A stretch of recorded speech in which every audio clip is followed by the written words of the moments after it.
So this is a genuine Ninebot speedometer and also a mode selector.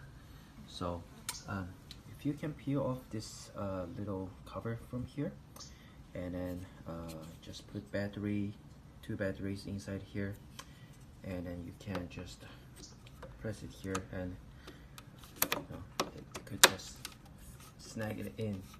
And now you see it shows the speedometer, and then if you turn on the go-kart, and it shows the number, and then here you can choose the modes.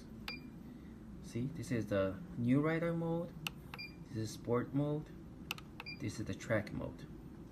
So if you don't have the track mode, then it won't go to Corsa, but you can choose your modes from here. And as you can see, it will synchro with your cell phone too. So if you now it's new rider mode, but if you choose to the sport mode, it will also become sport mode in cell phone.